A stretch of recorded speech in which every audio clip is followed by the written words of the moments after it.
तो आदाब, नमस्कार, गुड इवनिंग, सत श्री अकाल। एक बार फिर आप तमाम लोगों का स्वागत है क्राइम तक की कहानी के इस एपिसोड में। उम्मीद आप तमाम लोग अच्छे होंगे। हालांकि इस वक्त जो हो रहा है वो अच्छा नहीं है। अपने क्राइम रिपोर्टिंग के करियर में पिछले 20-22 सालों में Pakistan, Afghanistan, Iraq, even Syria, ऐसी तमाम तस्वीरें आईं, तमाम कहानियाँ आईं, तमाम खबरें आईं जिनको मैंने देखा, कवर किया, जाकर भी कवर किया। और ये सारी चीज़ें जब देखता था, मैंने पहले भी एक बार जिक्र किया कि आप तक खबरें पहुंचाने के लिए हम लोगों को कई बार उन तस्वीरों को नंगी आंखों से पूरा देखना पड़ता है। मजबूरी है पेशे की, और तब दिल दिमाग ज़हन काम करना बंद कर देता है, सिर्फ ये सोचकर कि एक इंसान अपने जैसे इंसान के साथ ऐसा कैसे कर सकता है। और तब नामुमकिन चीज़ नज़र आती है। लेकिन अफसोस 1, 2, 3, 4, 5 किस्से हो तो सैकड़ों, यहाँ तो तस्वीरें हैं, सैकड़ों वीडियो हैं। पाकिस्तान से आई वो तमाम तस्वीरें दहलाने वाली, अफ़गानिस्तान से लगातार, फिर इराक से, सीरिया से, बगदादी के लोग जिस तरीके से करते थे, या फिर ओसामा बिन लादेन, या फिर पाकिस्तान में तहरीक तालिबान जो एक गुट था, बैतुल्ला महसूद, इन तमाम लोगों ने जिस तरीके से कैमरे पर लोगों को मारा, काटा, धर्म मज़हब के नाम पर, उसके बाद लगता था कि किस मज़हब और किस धर्म की ये लोग बात कर रहे हैं। मुझे आज तक यही समझ में नहीं आया कि कौन सा ऐसा धर्म है या कौन सा ऐसा मज़हब है जिसमें कहीं लिखा हो कि किसी बेकसूर एक शख्स की जान ले लो। शायद दुनिया के किसी भी धार्मिक ग्रंथ में या किताब में ये नहीं लिखा है। बल्कि गौतम बुद्ध ने तो एक लाइन कही है, और गौतम बुद्ध ने यह कहा है कि अगर इंसान को मारकर धर्म की रक्षा करने की जगह धर्म को मारकर इंसान की रक्षा करो तो ज़्यादा बेहतर है।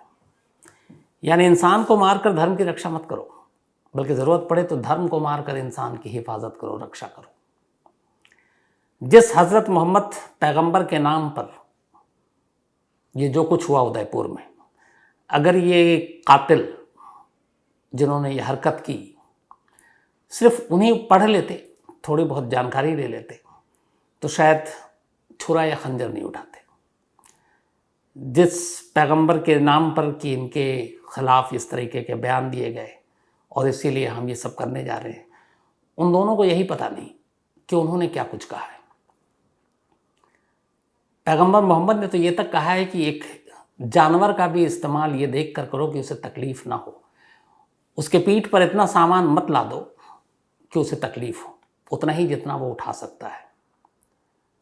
और यहाँ एक इंसान दूसरे इंसान को मार रहा है, वो भी दरिंदगी के इंतहा है।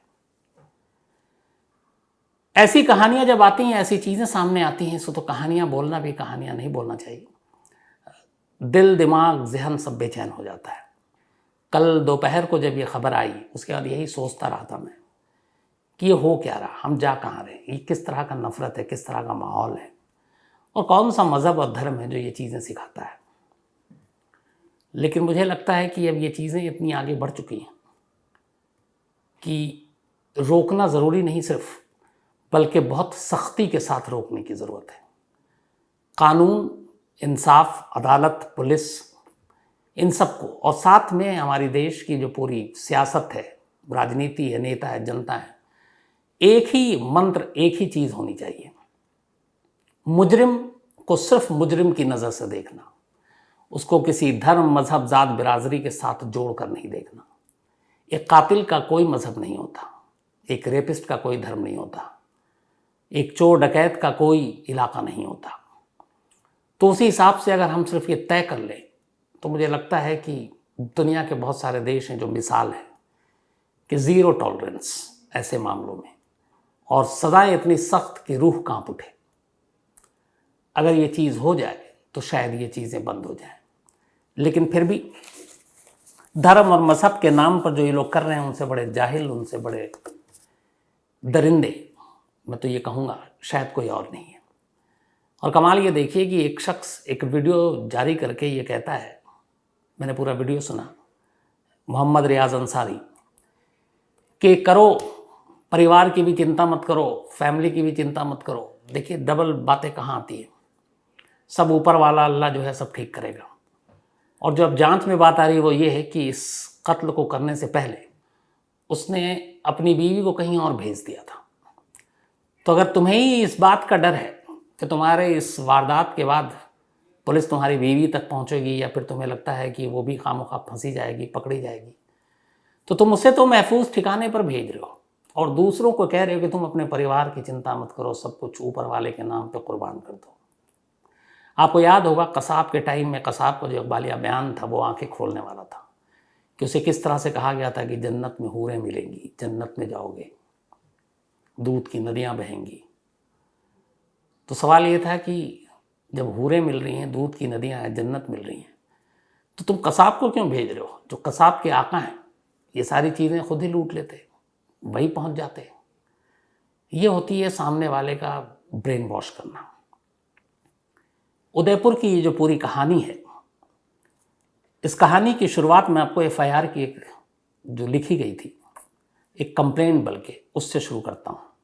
ये कन्हैया लाल ने उदयपुर में एक पुलिस स्टेशन में एक शिकायत लिखाई और उसमें जो पूछ लिखा है वो हूबहू सुनाता हूँ आपको। आज से 5-6 दिन पूर्व मेरे बच्चे द्वारा मोबाइल पर इंटरनेट के माध्यम से गेम खेलते समय अचानक फेसबुक पर एक आपत्तिजनक पोस्ट हो गया जिसकी जानकारी मुझे नहीं थी, परंतु 2 दिन पश्चात 2 व्यक्ति मेरे दुकान पर आए और मुझसे मेरा मोबाइल मांगा और कहा कि हमारे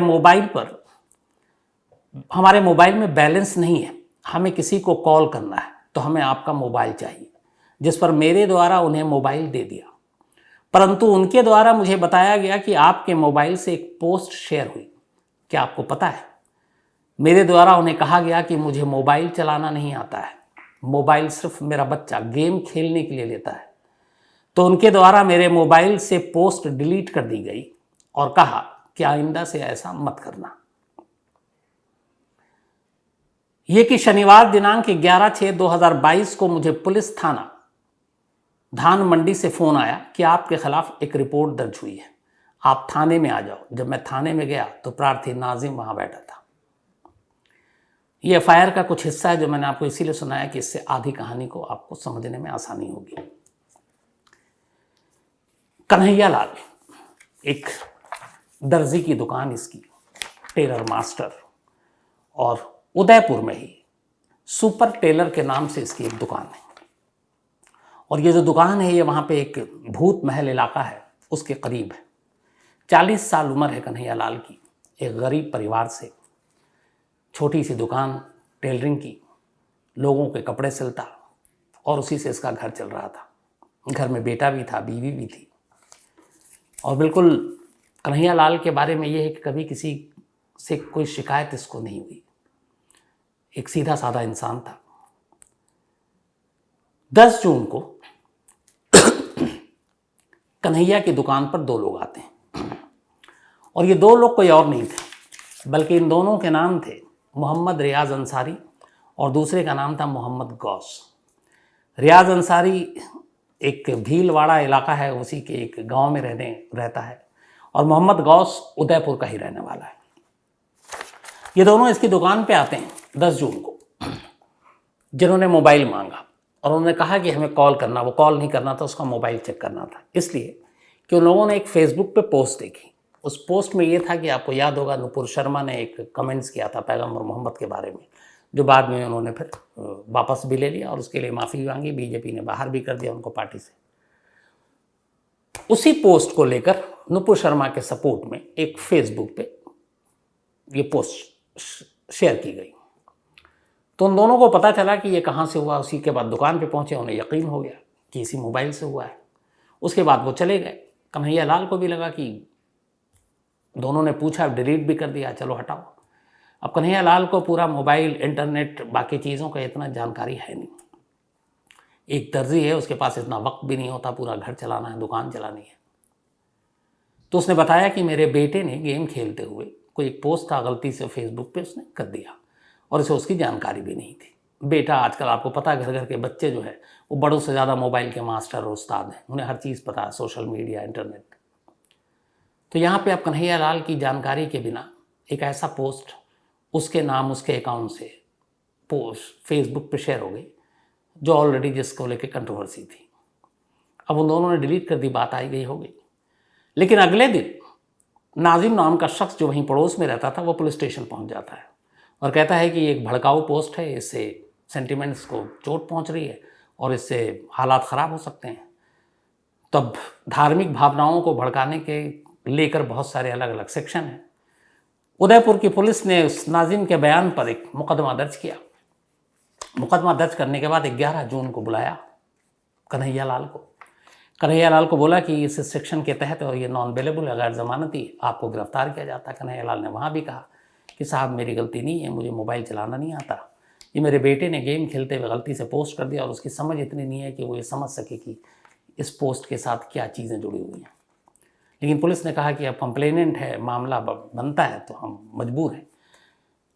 उसके बाद पुलिस ने अरेस्ट कर लिया कन्हैया लाल को, कोर्ट में पेश किया।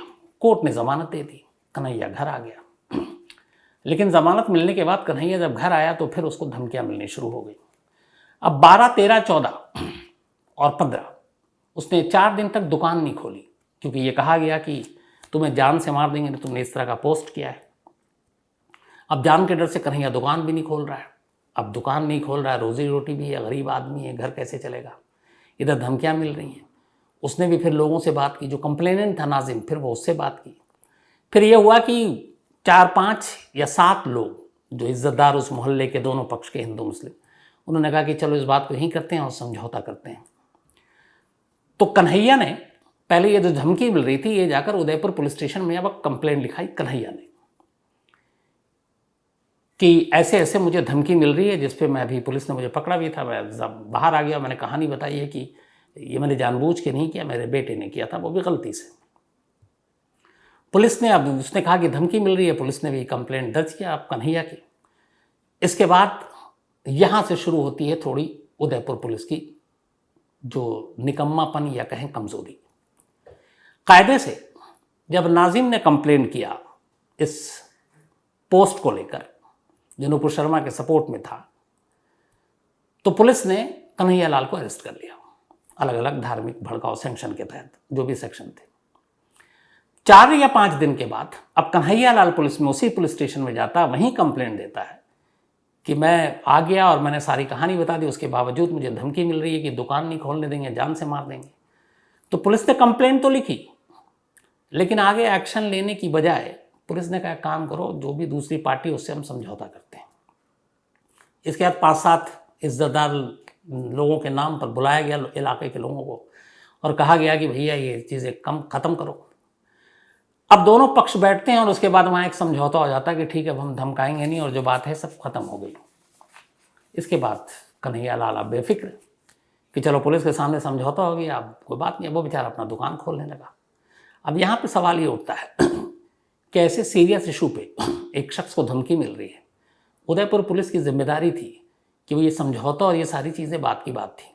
पहले जैसे पहले कंप्लेंट पे नाजिम के कन्हैया लाल को गिरफ्तार करके जेल भेजा गया और फिर ज़मानत मिली, उसी तरीके से उसके कंप्लेंट पर कि मुझे धमकियां मिल रही हैं, पहले जिन जिन लोगों को उसने नामजद किया कि ये लोग धमकी दे रहे हैं, पुलिस को उनको अरेस्ट करना चाहिए था और उसके बाद ये आगे की कार्रवाई होती। लेकिन उदयपुर पुलिस ने कहा कि कहाँ एक और मुकदमा, एक और FIR, कहाँ ये चीज़ें हटाओ, और जो पुराना अपना दकियानूसी चला आ रहा है कि कोई केस आगे ना बढ़े, साहब तक ना पहुँचे, समझौता करा के ख़त्म करो। पुलिस ने अपनी बला टालने के लिए समझौता करा दिया, ये जाने बगैर कि जिनके बीच में समझौता आ रहा असल में तो वो लोग हैं नहीं, उनके पीछे तो कुछ और भी है। और यही गलती उदयपुर पुलिस से हुई।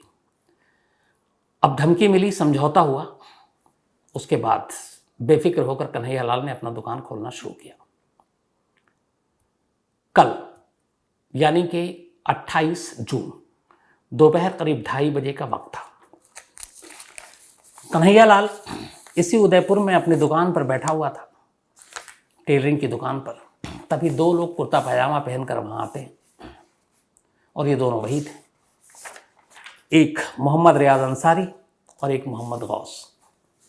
कन्हैया इन्हें जानता था क्योंकि ये मिल चुका था। ये वही 2 लोग थे जिन्होंने कॉल करने के लिए मोबाइल मांगा था, बट उन्होंने बड़े प्यार से बात की। उन्होंने कहा मुझे कपड़े सिलाने हैं।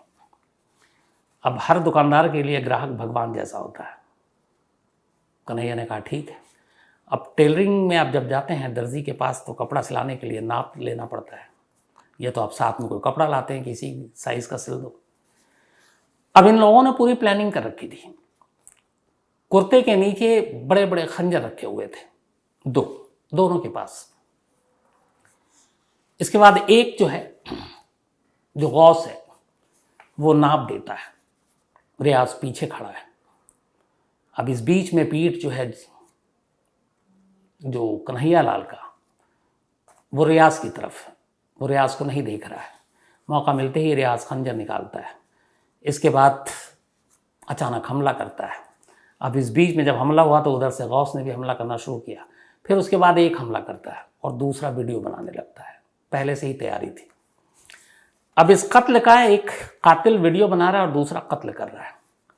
ये सब करने के बाद ये दोनों वहाँ से निकल जाते हैं। अभी तक किसी को खबर नहीं है कि इस जो सुप्रीम टेलर है इसके अंदर क्या हो रहा है। अब रियाज और गौस वहाँ से कत्ल करने के बाद निकल गए। दोनों अपने घर जाते हैं। घर जाने के बाद फिर फ़ोन निकालते हैं, फिर एक वीडियो रिकॉर्ड करते हैं और उस वीडियो में ये कहते हैं कि हमने ये कर दिया।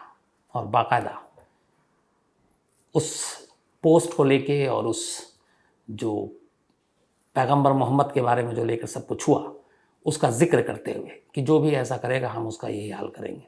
इवन प्रधानमंत्री नरेंद्र मोदी के नाम पर भी धमकी देते हैं। और इसके बाद ये सब कुछ अभी कल दोपहर को ही चल रहा है। पूरा पोस्ट रिकॉर्ड किया और रिकॉर्ड करने के बाद ये 2 वीडियो अपलोड करते हैं। एक कल का कर दिया और एक 17 जून का। 17 जून फ्राइडे को रियाज ने पहला वीडियो रिकॉर्ड किया था और उस वीडियो में उसने कहा था कि जो भी लोग पैगंबर का इस तरीके से जो उनके खिलाफ ऐसी बयान देंगे या ऐसी बातें कहेंगे, हम उन्हें छोड़ेंगे नहीं। और वो तमाम धमकी भरे वो फ़ोन। और उसने कहा था कि ये वीडियो हम जल्द ही आप तक पहुंचाएंगे जब काम हो जाएगा। तो 17 तारीख को उसने पहला वीडियो रिकॉर्ड किया जिसमें सारी धमकी दी गई, लेकिन 17 को उसने पोस्ट नहीं किया। क्यों? क्योंकि उसने इस वीडियो के शुरू में अपना पूरा नाम, अपना पता, सब कुछ बता रहा है। तो उसे मालूम था कि उस वक्त अगर ये पोस्ट करता तो पुलिस उसी वक्त पकड़ लेती। तो उसने पोस्ट नहीं किया। उसने इंतज़ार किया कल का। कल जब कन्हैया लाल का उसने कत्ल कर दिया, उसके बाद ये दोनों वीडियो पोस्ट किया। अब जैसे ही ये वीडियो पोस्ट हुआ, पहली बार उदयपुर के उस इलाके के लोगों को ये पता चला कि एक टेलर की दुकान के अंदर क्या हुआ है। अब वो जितने भी वहाँ पे दुकानदार और बाकी लोग, खबर आग की तरह फैली, सब भागे। उसके बाद कन्हैया लाल के एक दोस्त ने भी देखा, वो भी भागा। वहाँ देखा तो मंजर बेहद डरावना। कन्हैया लाल की दुकान में ही कन्हैया लाल की लाश पड़ी है। लोगों को गुस्सा आ गया, तमाम शटर गिरने लगे। फिर भीड़ ने नारेबाजी शुरू कर दी। तब तक पुलिस को पता चली, पुलिस के हाथ पैर फूल गए। अब इस दौरान में पुलिस पर भी हमला हो गया, पत्थरबाजी होने लगी। जो इलाका बरसों से, सदियों से बल्कि, जहाँ पे हिंदू मुसलमान की मिक्स पॉपुलेशन है, मिनटों में अब वहाँ पे एक अजीब सा मंजर, एक अजीब सा नफरत का माहौल। अब जयपुर तक भी खबर पहुँची। शाम रात होते होते करीब 600 अलग से पुलिस, तमाम आला पुलिस अफसर सब वहाँ पहुँच गए। अब परिवार वालों ने कहा कि जब तक पकड़ा नहीं जाएगा कातिल, हम लाश नहीं हटाएंगे। रात को वहाँ से लाश निकाली गई। इस दौरान में अब ये दोनों जो अब तक वीडियो पे दावा कर रहे हैं कि ये करेंगे और जन्नत है और हम सब इस्लाम और उसके नाम पर कर रहे हैं, अब इनकी सच्चाई भी देखिए।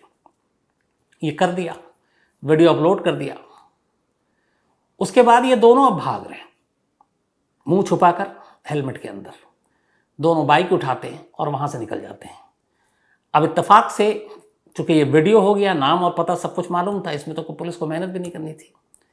तो अब पुलिस को पता चला, पुलिस फ़ौरन उस पते पे पहुंची तो पता चला कि मोटरसाइकिल पे ये दोनों निकले। अब पुलिस ने इन दोनों का पीछा किया, आसपास के तमाम डिस्ट्रिक्ट को अलर्ट किया गया।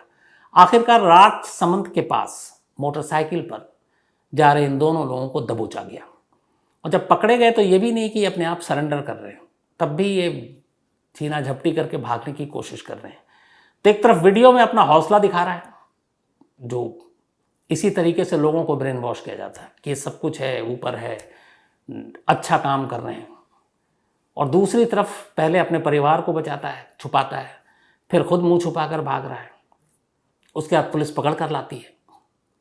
तो इन दोनों की गिरफ्तारी उसके बाद ऐसे होती है। अब ये पूरी कहानी, उसके बाद बहुत हंगामा होता है।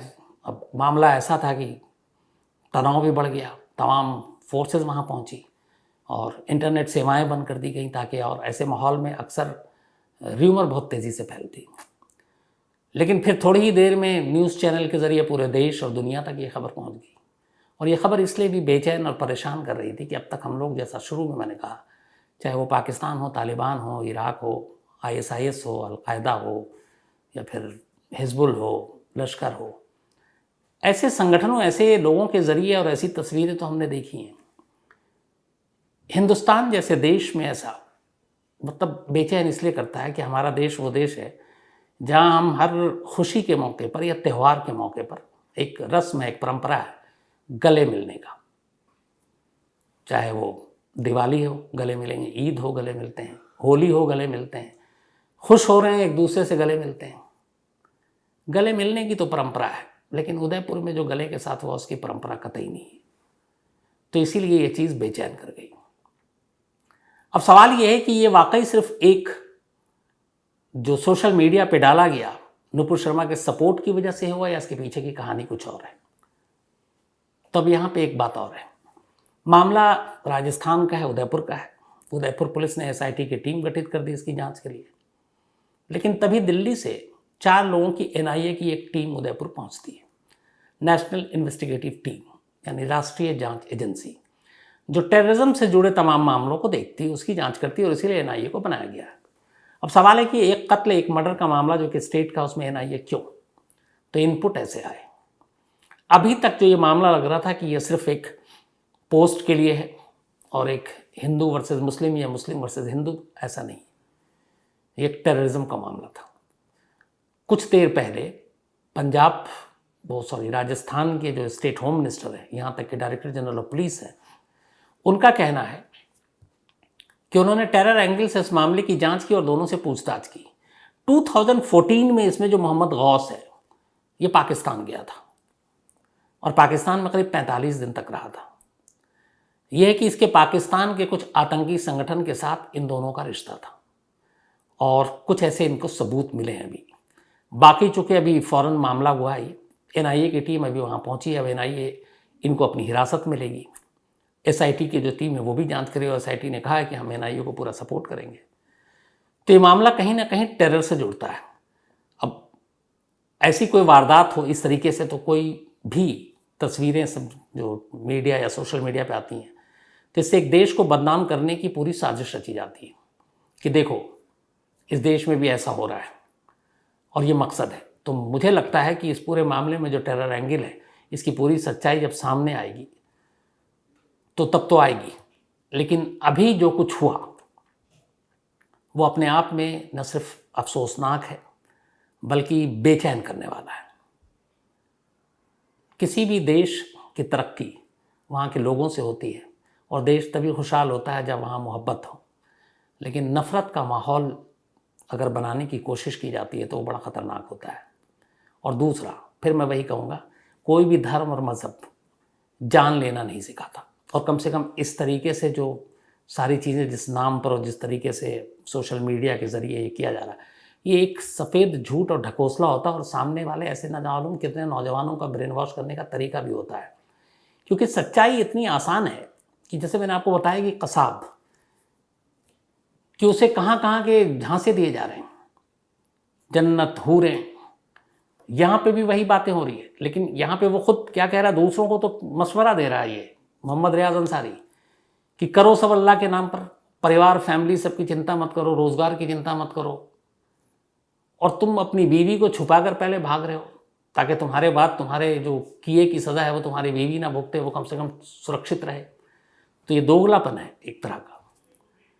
कुल मिलाकर ये है कि ऐसी घटनाओं की जितनी निंदा की जानी चाहिए कम है, और ऐसी चीज़ें ऊपर वाला ना करे कि फिर कभी हो, और कम से कम धर्म के नाम पर तो ऐसी चीज़ें बिल्कुल नहीं होनी चाहिए। एक चीज़ और बोलना चाहता हूँ, कई बार मैंने अपने करियर में भी ये देखा है, और ये क्यों बोल रहा हूँ कि मुझे लगता है ये बोलना चाहिए बहुत ईमानदारी से। कई इंसिडेंट ऐसे होते हैं जैसे आज किसी ने एक मुझे मेल लिखा कि सर उदयपुर में जो हुआ है ये कम से कम आप पॉलिटिकल चीज़ों से बचते हैं या रिलीजियस मैटर में भी आप पढ़ने से बचते हैं। ये है, ये फैक्ट है, मैं अपने बारे में एक्सेप्ट करता हूँ।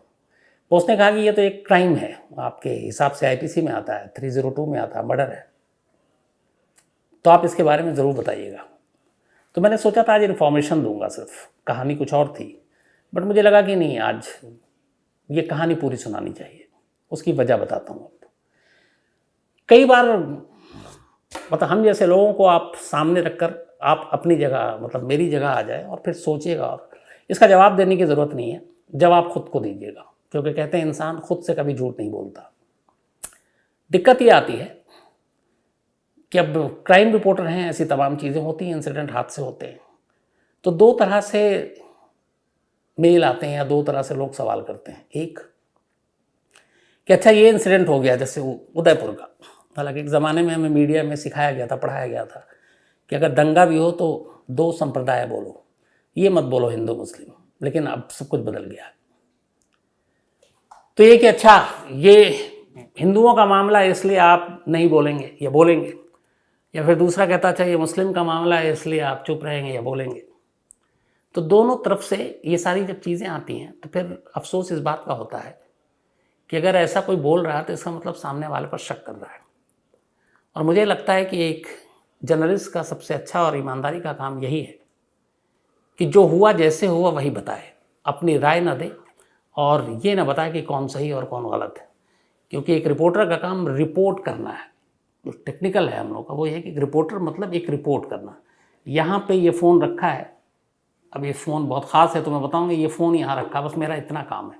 अब ये फ़ोन यहाँ पे क्यों रखा है, सही रखा है गलत रखा है, ये आपको जज करना है। मेरा सिर्फ काम है कि जो रिपोर्ट हुआ है उसको आप तक पहुँचाऊँ। तो इन सवालों से भी कई बार लगता है कि जैसे शक का माहौल है, और होना नहीं चाहिए। इसलिए नहीं होना चाहिए कि अगर आप अपना काम ईमानदारी से नहीं कर रहे हैं तो फिर मुझे लगता है कि वो काम करना ही नहीं चाहिए, आपको छोड़ देना चाहिए। फिर आप भी आज़ाद हैं, आप अपनी एक आइडियोलॉजी बनाइए, आप अपना एक राय बनाइए, आप उस पर खुल के बात कीजिए जाइए अपने दोस्तों के बीच, सोशल मीडिया पर। लेकिन मुझे ये भी देखा कि जो सोशल मीडिया पर जो लोग बात करते हैं, राय बनाते हैं, आइडियोलॉजी जिनकी होती है वो भी डबल होती है। अलग से वो कुछ और होते हैं, और जब पब्लिक प्लेटफॉर्म पे आते हैं तो उनका नज़रिया कुछ और हो जाता है। तो मतलब वो वैसे नहीं होते हैं जो घर के अंदर है। कई लोग ऐसे हैं तो जो घर में कुछ और होते हैं, दफ्तर में कुछ और होते हैं, बाहर में कुछ और होते हैं। इंसान वही होना चाहिए जो घर में भी वही हो, बाहर भी वही हो, दफ्तर में भी वही हो, दोस्तों के साथ भी वही हो, दुश्मनों के साथ भी वही हो, रिश्तेदारों के साथ भी वही हो। अगर ऐसा ही होगा तो फिर सब कुछ अच्छा होगा, क्योंकि फिर आप जो भी बोलेंगे सच बोलेंगे, दिल से बोलेंगे। मुझे लगा इसलिए आपसे मैंने ये शेयर किया, क्योंकि आपको अपनी फैमिली मानता हूँ, तो फिर फैमिली से कुछ छुपाना भी नहीं चाहिए। अब आते हैं वही अपने आज के सिलसिले के ऊपर। आज रविकांत जी का जन्मदिन है। क्राइम तक की कहानियाँ सुनते हैं। Thank you so much Ravikant ji आपके प्यार के लिए, और ख़ासतौर पर इनकी जो पत्नी है रश्मि राजपूत जी, उन्होंने कहा था कि आज सरप्राइज़ देना है, तो थैंक यू रश्मि जी। इसके अलावा प्रियांशु चक्रवर्ती, इनका भी आज जन्मदिन है, तो हैप्पी बर्थडे प्रियांशु। और नील चक्रवर्ती के बेटे हैं ये। साथ ही सैमी सैयद, बल्कि समी सैयद, पुणे से हैं, इनका भी है जन्मदिन, बल्कि 28 को था, तो belated happy birthday. Harnoor Kaur, इनका भी आज जन्मदिन है, तो हैप्पी बर्थडे हरनूर। और हरबंस सिंह जी ने भेजा लुधियाना से। शायद हरनूर कौर इनके ख़ानदान में चौथी पीढ़ी है जो, शायद उन्होंने लिखा, अगर मैं सही हूँ तो, जहाँ एक बेटी पैदा हुई है। तो चलिए, बेटियाँ हमेशा वैसे ही बरकत भी लाती हैं और बाप की लाडली भी होती हैं और घर में रौनक भी होता है। मैं बेटे के ख़िलाफ़ नहीं हूँ, लेकिन थोड़ा सा हाँ, बेटियों की तरफ ज़्यादा झुकाव हो जाता है। इसके अलावा नफ़ीस अली फ़ारूकी हैं, इनका भी आज जन्मदिन है, तो हैप्पी बर्थडे नफ़ीस। और अरशद अली ने भेजा है। साथ ही नितेश जादवानी जी हैं, इनका भी जन्मदिन है, हैप्पी बर्थडे नितेश। वीरेंद्र और गुंजन जाडवानी जी ने भेजा है। इसके अलावा हिमायरा, इनका भी आज जन्मदिन है, तो हैप्पी बर्थडे हिमायरा। और दिलीप एंड रिया जी ने भेजा, उनकी बिटिया है। अरुण कुमार पंडित, इनका भी आज जन्मदिन है, तो हैप्पी बर्थडे पंडित जी। और विजय सेवरा ने भेजा है। साथ ही ऋषभ जायसवाल, 28 को इनका जन्मदिन था, तो बिलेटेड हैप्पी बर्थडे ऋषभ। इसके अलावा जुवेरिया आसिफ समाधान, इनका भी आज जन्मदिन है, तो हैप्पी बर्थडे जुवेरिया। ये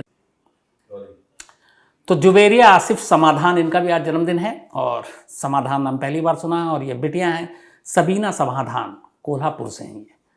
मयंक नायक, इनका भी आज बर्थडे है, तो हैप्पी बर्थडे मयंक। साथ ही प्रशांत सिंह, इनका भी जन्मदिन है, तो हैप्पी बर्थडे प्रशांत। और विवेक नायक गोरखपुर से भेजा है। इसके अलावा मदन शर्मा जी का भी जन्मदिन है, तो हैप्पी बर्थडे मदन जी। और पौंटा साहिब से हैं ये, खूबसूरत जगह है वो। साथ ही देवेंद्र सिंह जी की एनिवर्सरी है, इन्होंने पत्नी का नाम नहीं लिखा, लेकिन आप दोनों को बहुत बहुत बधाई। इसके अलावा सुमित कुमार पांडे जी, ये उदयपुर की यही कहानी सुनना चाहते थे। इसके अलावा ललित कोहली, एक कहानी की फरमाइश की। इसके अलावा अबरारुल हक, सऊदी अरब में है लेकिन बिहार के रहने वाले हैं। परमवीर सिंह चौहान और सिप्पी सिद्धू के बारे में इन्होंने कहा कि इनके पास और भी जानकारी अगर चाहिए तो मैं ज़रूर आपसे कांटेक्ट करूंगा, and thank you so much. इसके अलावा वैशाली ढेरू, इनका भी आज जन्मदिन, बल्कि जन्मदिन नहीं, ये वैशाली ढेरू जो है, इन्होंने एक मेल लिखा था। सॉरी वैशाली, ये अपने फादर के साथ कहानियाँ सुनती थी और फिर दोनों कहानियों पर डिस्कशन करते थे, चर्चा करते थे। लेकिन फिर इनके फादर रितेश ढेरू जी की डेथ हो गई और इन्होंने बड़ा इमोशनल मेल लिखा है। तो thank you so much Vaishali, और बस थैंक यू बोलूँगा, और ऊपर वाला उनको, उनकी आत्मा को शांति दे। इसके अलावा अंकुर भास्कर हैं कि स्टोरी की फरमाइश की है। सुरेंद्र कुमार हैं, फयाज अहमद हैं और शर्मिन, इनकी शादी होने वाली गांधी जयंती के दिन 2 अक्टूबर मुंबई में। तो बिल्कुल पूरी टीम को लेकर आते हैं, देखिए इतनी बड़ी टीम है, आप इंतज़ाम करके रखिए एकदम। और बहुत बहुत बधाई, मुबारक फयाज साहब। इसके अलावा भूषण केदालकर हैं, एक स्टोरी की फरमाइश की है। साथ में उत्तर प्रधान हैं और गौरव विनोर हैं। थैंक यू सो मच आप तमाम लोगों के मेल के लिए। आज की कहानी में इतना ही। अब आपसे मुलाकात होगी कल रात 9 बजे किसी नई कहानी के साथ। तब तक अपना ख्याल रखिएगा। Thank you.